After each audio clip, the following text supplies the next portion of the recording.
Welcome to Sunday night, last one also for this month. And it's a spring into spring, certainly for us here in southeast Queensland, probably also for Ken in Mackay and hopefully with the other parts of Australia. But our weather suddenly warmed up. We had a reasonably unusual, dry, cold winter here in southeast Queensland anyway. But it's certainly been wonderful weather this last week or so, and it's been wonderful today as well. Slightly cool nights and a cool breeze, but sunny and good and so on. So it's an opportune time to think about spring and some suitable wines. And if you've got the same wines as me, or you can see them lined up behind me there, I'm going to try the Stephen Pannell Fiano, followed by the Rieslingfreak, followed by the Rose from Provence. So you may like to put them in that sort of order and join in. And as a little sort of preparatory comment, the style of when I was talking about some of these topics with I was talking with Laura and a few people. Tonight's theme, Laura thought was, a good theme, but not an especially serious wine theme. And I said, well, I'm not sure about that. I don't think that's right. There's that image of, red wines or certain white wines having a seriousness about them and offering complexity and quality. But that doesn't mean that fresh, lighter wines that are meant to be refreshing don't have the quality about them. It's there's the great story that everyone tells about if being a wine judge and you get rostered to on a cold first thing in the morning judging class, you get rostered to go and judge the Semillon Sauvignon Blanc blend, and there's 70 of them to judge, and you know that in the group there's not a single wine that's above about $12 or $13 or $14. So you know what you're going to have in front of you. Nonetheless, you can try a class of wines like that, and there'll be good ones, and there'll be some wines that are okay, and there'll be some wines that are not okay. And in every class of wine that you can look at, there are going to be good wines. And if you're dealing with a class of wine that's meant to be of a refreshing, simple style, there's still going to be good wine. And when we go through these wines in a moment, I'm going to pick out some of the traits that it is that makes any wine good, but certainly these simple styles. So to the tasting, I've got the Fiano to start with, which is the Stephen Pannell, SC Pannell Fiano from McLaren Vale. And if you have that wine, have a taste of that. Fiano is a variety which is somewhat popular in Australia. It's one of the new varieties. I can just refresh your memory as to its origin. So I have here a map of Italy where I can show you where it originates. And if you just go to, there we are. There's Italy, and you'll see this area, Campania. I've got a nice big arrow on there. That's this area to the east and inland from Naples and further south. So there's this whole area through here where I got the mouse hovering. It's quite a large area, a lot of wine produced there. And you'll see a few varieties there that are probably familiar to you. Aglianico is something that's a bit of a popular red wine at the moment in parts of Australia. Malvasia is reasonably well known, but it's also the home of Fiano, and it's a variety which has got lots of interest in Australia, and you see Fiano from a number of regions. So certainly quite a bit in McLaren Vale, and it varies quite a lot. But the style of Fiano, well, it's a variety that is a fresher sort of style, but it has a particular depth of flavour to it. But anyway, let's try the wine anyway. For those of you who got it, if you stick your nose in that, it's got a very lemony lemon pith the white stuff when you peel a lemon sort of aroma. And to taste it, it's got a freshness about it, but there's some weight as well and some texture. And compared to the Riesling, which we're going to go to in a moment, you'll see that it's got some texture. It's not a dryness exactly, but there's a slightly, I wouldn't say bitter either, but there's a sort of a savoury texture to the wine, which is something that's sort of late on the palate. You can, on the feel of the palate there, you can feel something there. There's actually a slight phenolic character about the wine, which is what gives you that interesting texture to taste. The interesting thing about these wines is that they give a freshness, but they also have a wine of interest that goes with a wide range of foods, and they're really good as aperitif drinks. And I think there's a lot of success with some of the Italian varieties in that particular position. This one here is medium bodied. It's not light and dry. It's actually got a little bit of weight to it. I mean, it's dry, but it's got some medium body and some weight. As with all wines, the big simple key to quality, if you're looking for something and when you've got to back your own sense of taste and you're trying to just look at a simple proposition about the available quality, is take a sip, swallow the wine, and see if the flavour hangs around. One of the things about Australian wine is that there's not that much bad wine. It's just degrees of goodness. Even if you spend a very low amount on a bottle of cheap wine, it's generally drinkable, as far as beverages go. When you're spending a bit more money on wine or going to better quality of Australian wine, you're just getting degrees of quality. And the whole question about backing your own sense of judgment on quality starts to come in, where you relate what you're prepared to pay for a bottle of wine. One of the things that's a really easy one to latch onto is that persistence, how long the wine hangs around for, and is the persistence pleasant? That is, is it something that's nice in the feel? When you take a sip of that Fiano, it does hang around. Take a sip, swallow it. Because of that texture thing that it's got, which is what the Fiano grape offers, it's got that slightly savoury, intriguing kind of taste to it. There's almost a sort of an elegant sourness to the wine, if you know what I mean. And it's, something to be really good with, char grilled white fish and seafoods and antipasto and so on. Now, I can still taste the wine. I can taste it now. It's starting to fade now. And so it's got some pretty good persistence. And wines of good persistence are always wines that are going to go well with food, and they're also the wines that you're going to come back to. So let's supposing that you are offered some wine, and for the next couple of hours at some dinner party or function or whatever, you've got to sit and sip one wine, and the wine is being offered to you. Now, a wine that's got persistence, and also if it's got some subtlety to it, but a wine with persistence is a wine you can sip and enjoy, because the wine hangs around, and you'll find that you do come back to wines of persistence if you get a bit of a lineup. Some wines can have a big flavour, but they don't persist. Some wines of very light style can have wonderful persistence. And persistence, you'll find time and time again, regardless of the style of the wine, is a simple, good test, and it's a style of wine you'll come back to. Let's move along to the Riesling and test the same sort of judgment. So if you've got the same wine as me, this is Rieslingfreak. I'll come back and talk about the brand in a sec.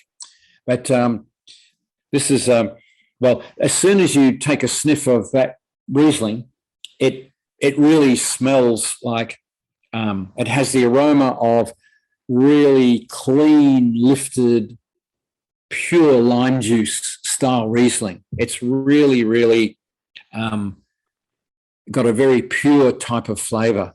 And to taste it, it's got that agreeable but very fresh, tingling, sharpness. There's a minerally kind of tingling sharpness, freshness, and it's a great thing for to give a freshness to that wine. Notice how light-bodied the wine is. It's quite a tingling, light, fresh style. It's lighter bodied than the lighter bodied than the Fiano we just had, and maybe I could have had the Riesling first.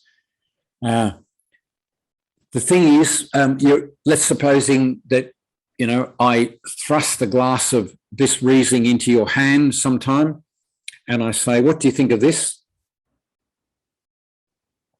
I've just described the flavour a bit, but you can sip it and go to that persistence criteria, and you can taste this very agreeable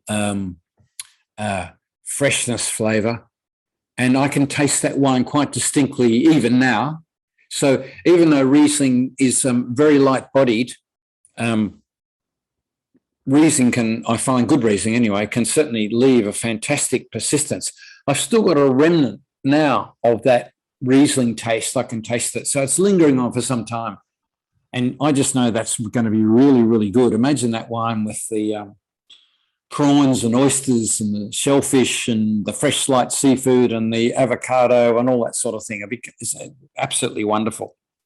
So with these light, fresh wine styles, they can still offer fantastic quality, and don't ever be scared, I suppose, of serving these kind of wines if that's what you want, with a bunch of friends who are accustomed to drinking big reds, because they're so wonderful flavour, particularly in the hot weather, particularly in our spring weather that we happen to have at the moment. Before I get some comments and so on, I'll just rattle along to the third wine, which is this is from France. This is one of the biggest selling. This style of wine is one of the biggest selling wines in the world, and this particular producer is one of the biggest selling brands in the world. I'll just share the screen and just show you where we are on that. So if I go to back to my maps of places, you'll see there's where we were in Italy. Just to remind you all where the Clare Valley is, so you can see, I'll just hover the mouse around about in Adelaide, and you'll see going north, you've got the Adelaide Hills and then the Barossa Valley.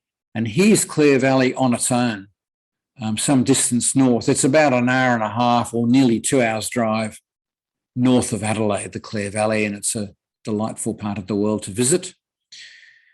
To the French wine, Provence is famous. If you've got any interest in food and wine, and particularly French food and wine, you would have heard of Provence.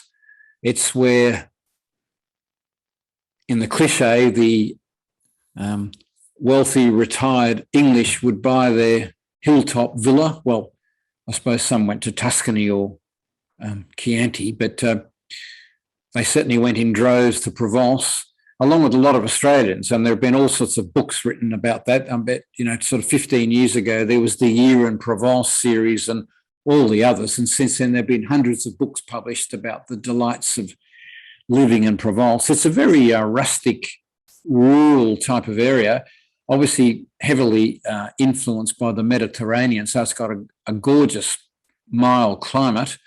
And when you get a little bit away from the ocean, you have some cooler areas.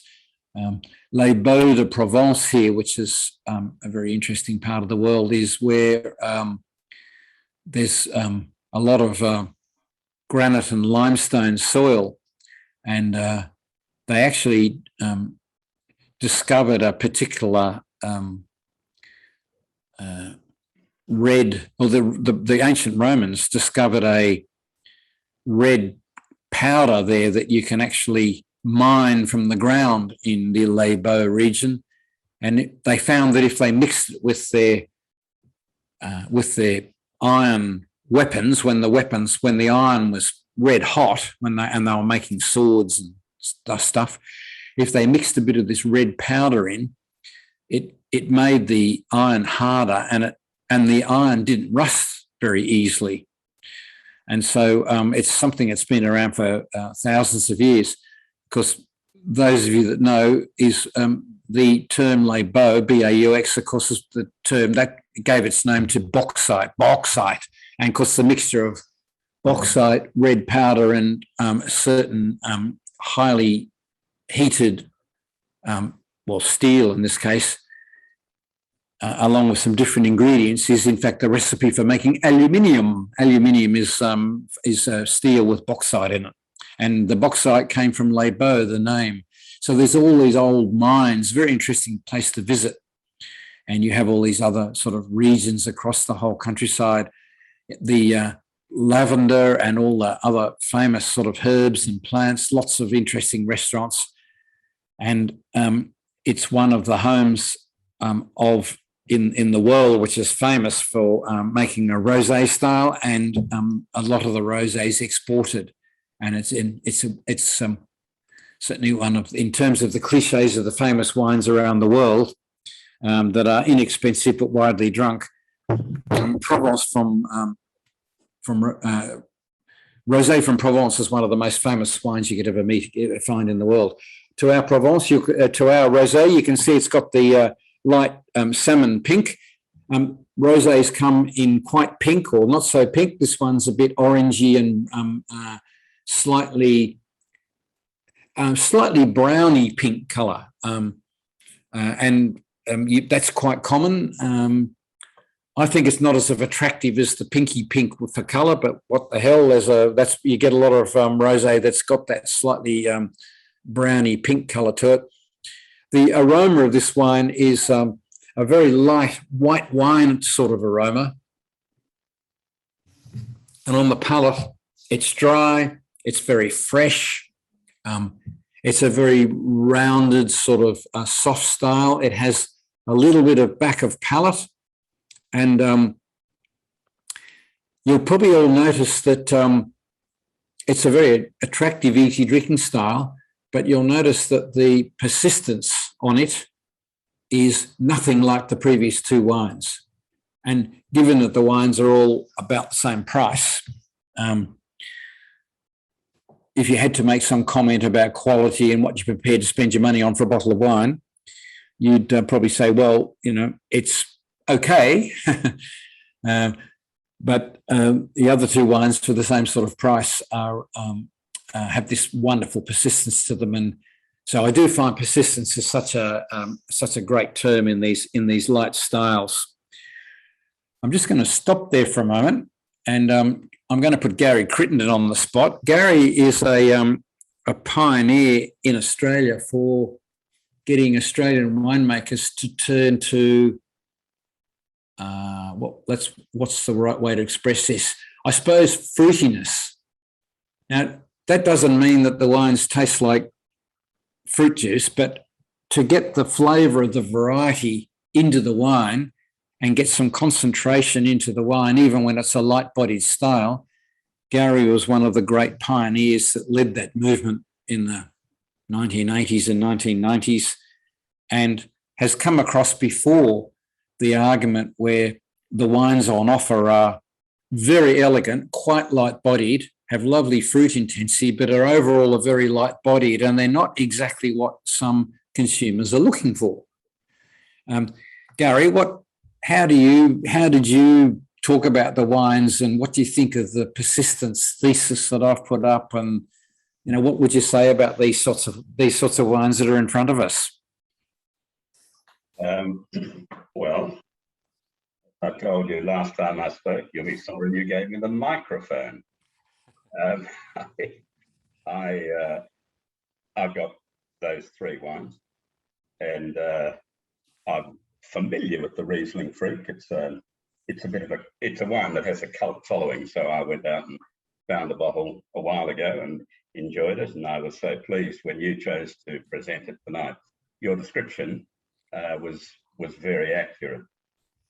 I thought it had elegance, persistence, lime juice character.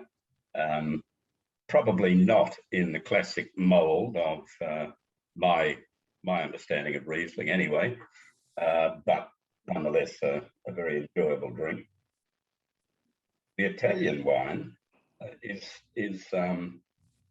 and you described it as having a little more weight and texture, I think, than the Riesling, and it does that. I'm fascinated because in my day, when I started making wines from Italian grape varieties back in the late 1980s and early 1990s, not a lot was known about Italian wine in this country. We weren't big importers, and I was fishing around in the dark to some extent. But I concentrated, for better or for worse, on wines from the north of Italy. So I ended up making Arnese as a white wine, Barbera, Nebbiolo, Dolcetto, Sangiovese, but I never came south. And it's really only in the last 4 or 5 years that wines from the south have caught on, for want of a better expression, in this country. And the reason for that is, of course, that the further south you go, the warmer the latitude and the more heat is required to get the proper character from the wines. And that's why South Australia has usurped the role of the eastern states when it comes to Italian grape varieties, although they had a strong representation with Mark Lloyd in McLaren Vale back in the 80s, especially with Sangiovese. But it's an ever-changing scene. To be quite honest, I can't keep up with the scene these days. So I've gone to Portugal instead. With your latest creations, yeah. What do you think of the Provence Rosé? It's a loaded question, I know, but anyway. Because I haven't had the bill yet, I don't know what it cost me, but I find it a little bit insipid. Is probably the most charming thing I can say about it. I don't like the colour. I like rosé to look like a rosé, and to me, a rosé should have a salmon. If you, for want of a better description, a diluted salmon pink colour, and I just can't get. I mean, sure, I can see colour there, but it's not what I think of as a rosé. Yep. Do you think that wine's been filtered pretty heavily? Filtered. It probably had phenolic. I don't know. And when they filtered it, some colour's been sacrificed as well. Mm. Who knows? Yeah. It's a huge seller because I suppose it's, and this is again one of the other points that could be made, is that the French, the Provence Rosé is very inoffensive, if you sort of know what I mean.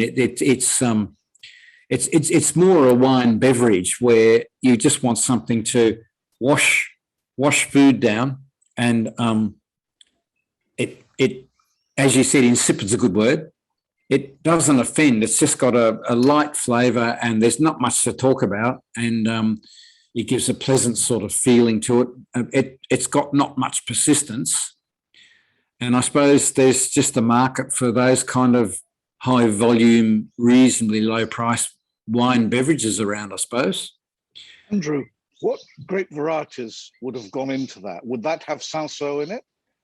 I don't know for sure, Ken. I know there's a fair bit of Grenache in it, and there'd be a whole range of local varieties that would be in that particular rosé.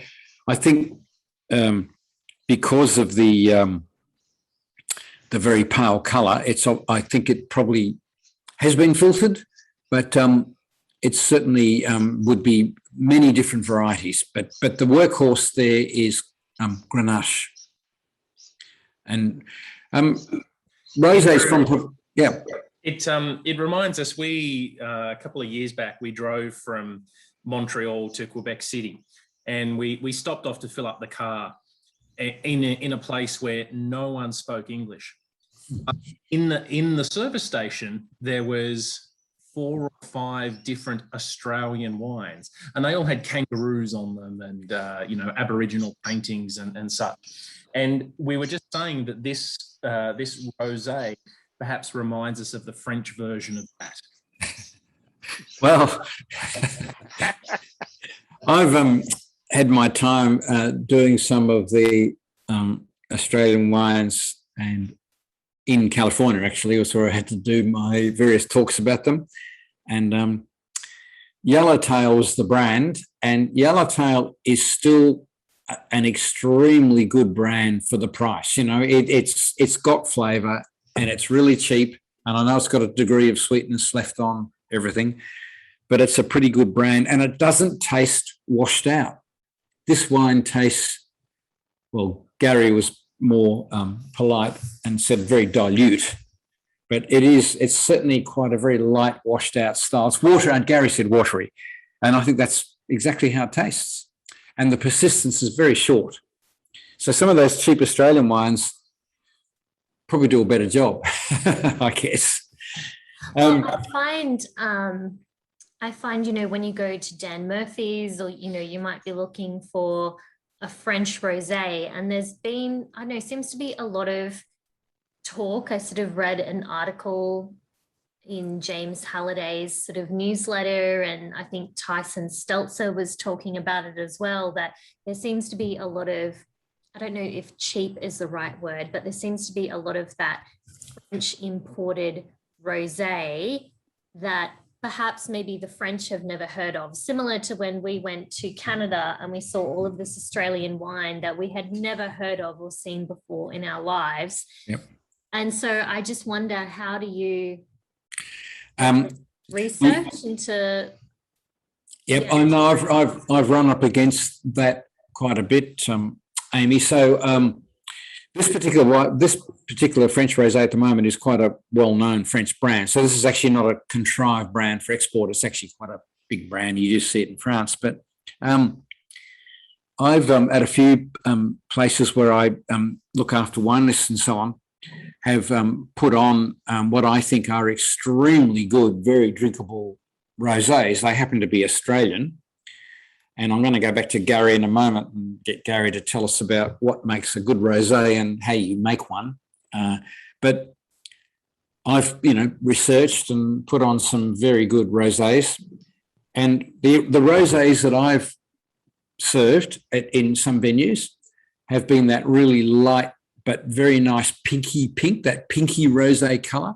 They've got a very light but extremely elegant sort of slightly cherry, slightly, in the strawberries, cherry, really interesting fruitiness. And on the palate, they're just juicy and delicious and light and dry. And I've struggled sometimes in some of the places because there's a big, strong, older female contingent who wants French rosé, and they won't drink Australian rosé. They don't like it. They don't like the colour. They don't like the fruitiness. So I think my comment at the outset is that there seems to be a time and a place for a certain type of wine which is inoffensive, I suppose is a good way of putting it, or a wine that just doesn't have much effect on anybody's senses. It doesn't appear of anything much. It doesn't have much aroma, and it just tastes watery and fresh and easy, super easy to drink. And it just has the role of washing food down. And when it comes to rosé, I've run into that many times, not just here, but also actually the UK is another problem place where, Australia makes some fabulous rosé and they're really cheap, but they struggle to get sold. And a lot of people turn their noses up it and, don't want to spend any decent money on it. And whereas a good rosé can be on its correct occasion, when with the lunch or in the hot weather or whatever function it might be, good rosé is absolutely fantastic. It's absolutely delicious. So I think that's where I've summed it up. So in a couple of these places that I've looked after wine lists, I'm forced to put on something like the wine we have here tonight. And it then sells like hotcakes. Would it be popular in France? that rosé? Yeah, it sells quite well in France too. Yeah, it does. And that ilk of wine sells quite a lot as well. So go to lots of places, and the locals would tend to drink it, and the locals in Provence would drink that kind of rosé and other rosés mainly because they're very cheap. They'd be offered really, really cheaply, and the rosés would be consumed as a sort of a glass of alcoholic beverage. You know, it's an alcoholic beverage. It's not a wine you're meant to find anything in. It's just a very pleasant beverage, and that's, you know, and it's incredibly cheap. And that's sort of the role of a lot of these wines that you do find in France. So it's one of the things that you will run up against. If you have an interest in going for rosés, you can. There are a number of things you can do. You can certainly look at some of the wine show results around Australia at some of the different capital city wine shows or regional wine shows, and look for rosés that pop up that win gold medals and trophies, and you'll find there's a sort of a group of rosés that seem to do very well, and they're all different types. Margaret River seems to produce rosés that are really nice, that do really well, that tend to be made out of conventional varieties like Cabernet and Merlot, whereas in South Australia, as well as the Fiano that Gary mentioned before, you run up against a number of the McLaren Vale rosés that are made out of Italian varieties. So there's actually a couple of Sangiovese rosés at the moment that have done really well in the wine show system, which I've seen a few of those, and they're light but interesting and have got this fruitiness to them. So you can certainly go exploring. But Gary, let's come back to you. What would you look for in a good rosé? And if you were setting out to make a good rosé, you know, from the beginning of the project, what would you do to make a good rosé? Well, first of all, I'd choose the right grape variety. I would never make a rosé by taking a red wine ferment and then blending white wine in with it to dilute the colour. That's an artificial way of doing it. I made my first rosé in 1987 when it was singularly unpopular and virtually unknown in Australia. It's quite extraordinary. I would stand at the cellar door, and I would have the array of the wines that were on tasting on any given day on the counter, and people would come in, and I'd take them through the whites, and then I would say, "Now, would you like to try a rosé?" And the men would invariably say, "Oh, no, that's but my wife will have one of them," very explicitly, and pass it over. And more often than not, the wife wasn't interested anyway. In fact, by the late 1980s, it got that bad that Roy Moorfield, who you would know quite well, Andrew, Yeah, and I and a few others had to form the Rosé Revolution Army, and we actually registered the name, and we campaigned extensively whenever we had the opportunity to put tastings on to get people to at least taste rosés. You can make a rosé from pretty well any red grape. We've got a very nice Nero d'Avola rosé at the moment that sells broadly well under the Pinocchio label. It is made by there are two typical methods of making rosé. One is you can simply crush a red grape into a fermenter on skins, and as if it was going to be fermented as a red wine, you can leave the juice macerating on the skins in the fermenter before ferment starts for 24 hours, 48 hours, until you have a level of colour extract that you think might look nice in the bottle or the glass. And then you do what's known as the Saigne, Saigne method, which is French to bleed. You bleed the juice, the coloured juice, out of the fermenter into another vessel, and you ferment that as if it was a white wine. How extensively that method, I've made rosé using that method, and yes, you tend to get a better pickup of colour. You can go wrong though. If you extract too much colour, you end up with more of a light red, chilled light red, which is not what a rosé should be. The other method is simply to put the whole bunches or the crushed grapes in the press and press juice off, run juice off, and hope that the colour extract that you're getting is adequate to make a rosé colour. Personally, for me, rosé should have weight, it should have texture, and it should have a salmon pink colour. And it could be, regarded as a serious wine. In fact, it should be regarded as a serious wine, which regrettably tonight's example is not. It's an atmospheric wine for sitting on a sidewalk, cafe in Provence, having lunch and having a glass of wine and not thinking about it. You're having it because that's what you're doing. You're having lunch with a glass of rosé. Yep. No, I think it's one of those wines that this style of rosé is one of those wines that doesn't really require particular attention. You know, it's not a wine. I'm sure all of us here today, if we chose a bottle of wine, we would at least dwell long enough on it to say, oh, what's the flavour and how is it and how do we rate it and what do we pay for it and all those sorts of things. Whereas if you chose that style of rosé, you wouldn't do any of that. It would just be a wine, as I mentioned earlier on, it just it washes the food down essentially, and it does a sort of a very pleasant job of doing just that. And it seems that there's a role for those kind of rosés.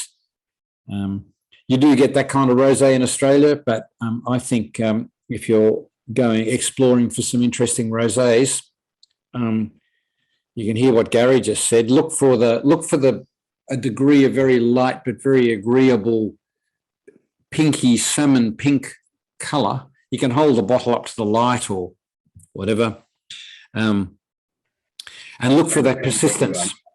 If I go to my fridge, I can find an open bottle of a rosé that we made in 2020 from Nero d'Avola. Would it be of interest? Would the colour show up if I held it? Yeah. No, we can see your camera well. We can see your colour, all your. Hang on, and I'll get some. Right, that'll be interesting. That'll be good. Now, any comments or questions about any of these wines or what you feel about wines for spring? Anybody got a question or a comment they want to make while Gary's off foraging for something else? Be interesting to see what you keep coming back to. I'm sure if you've got the same wines as me, I don't know about you, but I keep coming back to that Riesling. I think that Riesling's rather nice. Well, it's the same for me. I'm not sure if it's the same for Amy, but I really keep topping my glass of that Riesling. That's really nice, that Riesling. Isn't it? There's a sort of a sour tartness acidity on that Riesling, which I personally don't mind, but I know that can be difficult for a lot of tasters. A lot of people don't quite get that, but with food, it's fantastic. And if you can show people the persistence on it, I can still taste that mouthful of Riesling that I had, 20 seconds ago. I can taste it now. It's got quite a flavor. Okay, Gary's holding up his rosé. Yeah, we can see that, Gary. We can see the salmon pinky colour. To my way of thinking, that is the lower end of the spectrum of pink. There'd be no problem ratcheting the colour up a notch or two, but compared to the French one, at least it has colour. And in fact, in this one's case, it has texture and flavour as well. Yeah, no, fantastic. Okay, so Frederick, the big question has arrived. And I know you've probably been preparing for a week or so for this. So spring has arrived and we've got these light wines, and we need to know the sorts of dishes and food and the suggested particular dish that that you would particularly recommend that we're going to do here? Yes, we actually had it yesterday. I'll sort of recommend what you should eat with a rosé. And so this might not have been a particularly good rosé, although I should honestly say, like you were saying, Andrew, this is the longest that I've ever talked about rosé in my life. So normally, if you would be in France, you would just have it, and it's not to talk about, right? It's like somebody else would have a beer and somebody else would have a glass of rosé. It's just so refreshment. But what you should eat with a rosé is, of course, a bouillabaisse. And a bouillabaisse is, of course, a Provence-style dish. It's fish, it's seafood in a sort of a soup. That is typically for Marseille. And I think most people would say that is the traditional combination that you would eat. And we had that actually yesterday with the rosé as well. We talked more about the bouillabaisse than we talked about the rosé, and that was a good combination. That's a wonderful suggestion. I'm interested that you're sort of confirming what we're saying, that these kind of this particular style of rosé is not a wine that you bother talking about. It just assists with the food, really, and that's its role. And I think I think you come across that sort of demand for a wine, like I did when I was doing some of these wine lists, where I was expecting the rosé to be good. I thought people would want a good rosé, but they didn't. They wanted an inoffensive rosé. That is a wine that's not, that doesn't have anything much to talk about on it. That's wonderful. Thank you for that. Strange. Now, any other comments or questions about the other wines on the Riesling or the Fiano? You'll see. Yeah. As far as the rosés are concerned, it's a rather non-specific generic term, isn't it? So what particular grape varieties would you consider to be the prime candidates for making good rosé? We might put that question to Gary. Bearing in mind, I've recommended a couple in the past. Yeah, well, I've had. I obviously am aware of Australian wines that are doing well in wine shows, and I've seen wonderful rosés from a variety. There's obviously Grenache and Shiraz, for that matter. Like I mentioned earlier on, in Margaret River, you see Cabernet and Merlot being turned into rosé, and Tempranillo makes rosé. The Italian varieties are making, and Gary's just talking a moment ago about the Nero d'Avola. The one I saw and that did really well across the wine shows was one from the McLaren Vale made of Sangiovese. So I think the field's open quite a bit. Gary, do you have a view on that? What do you think are ideal varieties to make rosé? I'd say I'm not really qualified to have an opinion on that. Or what I did say earlier, though, is that any red wine can be used to fabricate a rosé. It is an affectation. It's not a natural thing. You have to go through a process that interferes with the production, the crushing, the fermentation, and so on. But in effect, it's a red wine made as a white wine. Yep. Pinot Noir has never caught on as a rosé, and I suspect that to some extent that might be because rosé typically has a lower value in consumers' minds, and Pinot Noir, if it's of any quality at all, will always demand a much higher price. We have made rosé out of Pinot from time to time for the purpose, and here's another thing that you can use rosé as a byproduct of another ferment. You sommelier bleed the juice out of the fermenter, and rather than tipping it down the drain, the reason you're doing it is to concentrate the juice to skin ratio left in the fermenter to make the red wine. So does that make sense to people, what I'm saying? Yeah. So you bleed off the dilute fraction to leave behind a concentrated one, and then the bit you've bled off, you actually then turn into a rosé. Yes. Yeah. back to Ken's question, in France, obviously there's rosé and there's de Provence, but some areas have become noted for rosé, and they've actually established their own appellation. So one of the more famous ones of the Provence or the south of France area is Tavel.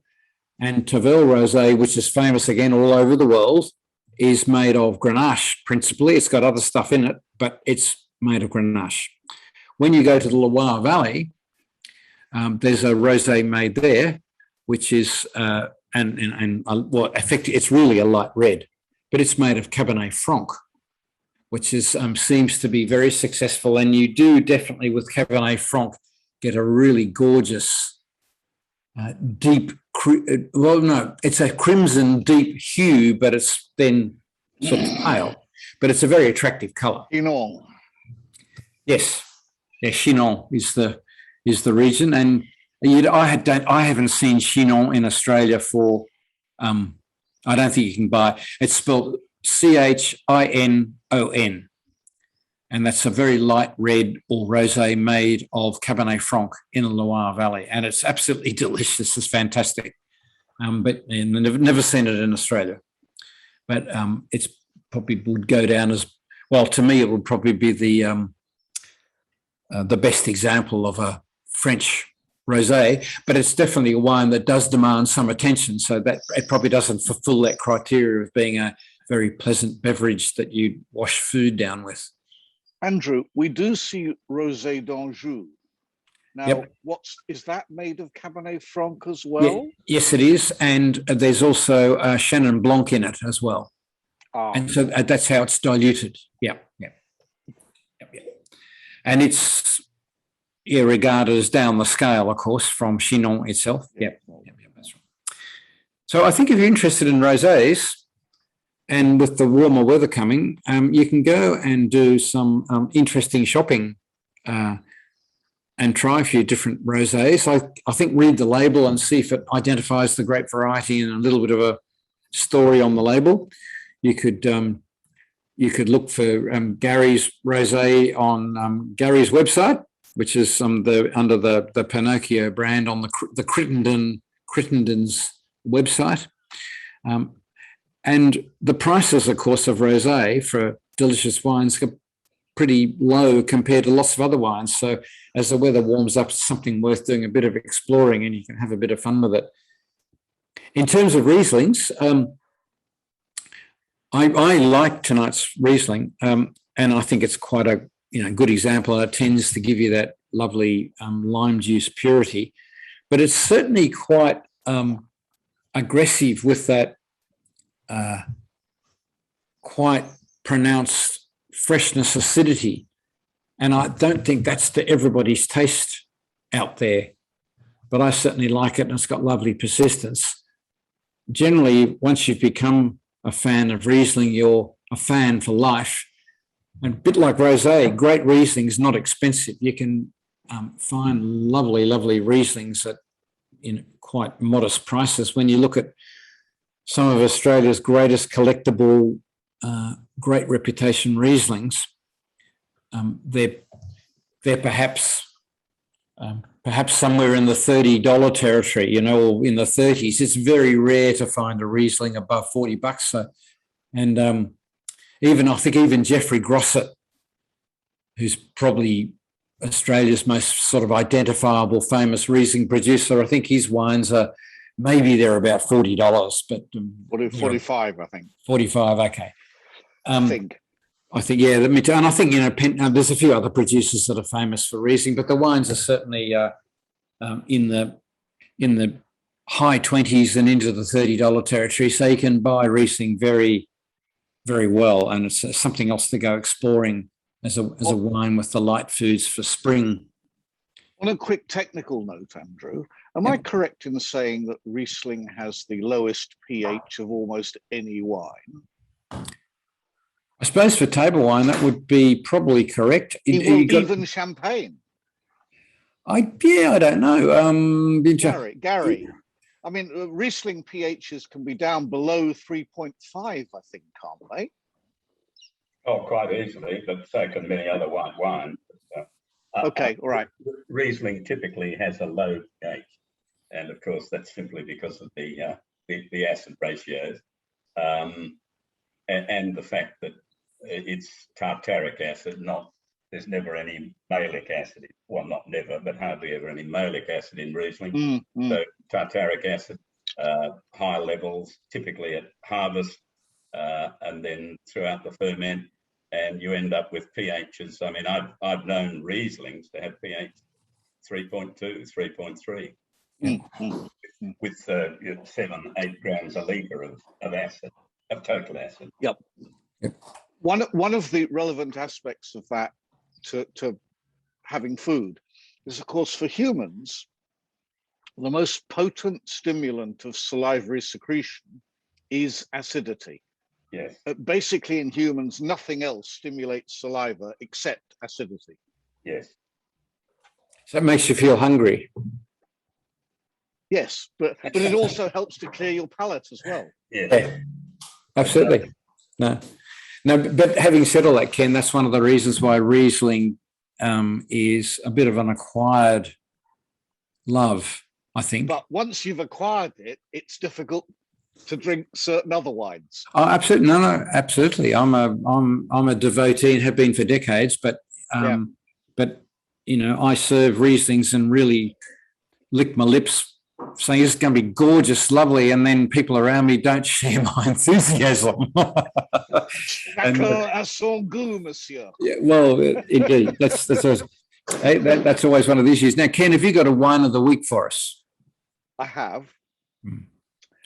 Obviously, I have to make a quick mention of a rosé, which I mentioned in a chat in response, I think it was to Amy and Todd, was it? But Dan Murphy's, I'm trying to recommend wines which everybody can acquire easily. The Deep Woods Harmony Rosé is absolutely superb. It must be one of the best value for money wines that's easily available. I think Dan's are selling it for $13 a bottle. And normally you might be put off and say, that's too cheap, I won't buy it. But believe me, it is a seriously good rosé. Do yourself a favor and try it. You've been watching too many episodes of the old countdown replays. Deep Woods is a Margaret River producer, is it not? So yes, indeed it is. So that must be the Deep Woods Reserve Cabernet is exquisite. Yeah, it is. That's I think Michael Hill Smith described it a year or two ago as the best Cabernet he'd had all year. That's interesting. And what's the rosé made from? Probably bits of Cabernet. It varies a little bit. I've been buying it for about 10 years. Initially directly from the winery because I couldn't get it any other way, but now Dan will sell it, and even the Mackay branch of Dan Murphy's sells it. So for the last 4 or 5 years, I've probably been getting it off Dan's, but it varies a bit. But I think it's had mainly Cabernet with a bit of Tempranillo and possibly something else as well. But I think probably mainly Cabernet and Tempranillo. Fabulous. Okay, that's terrific.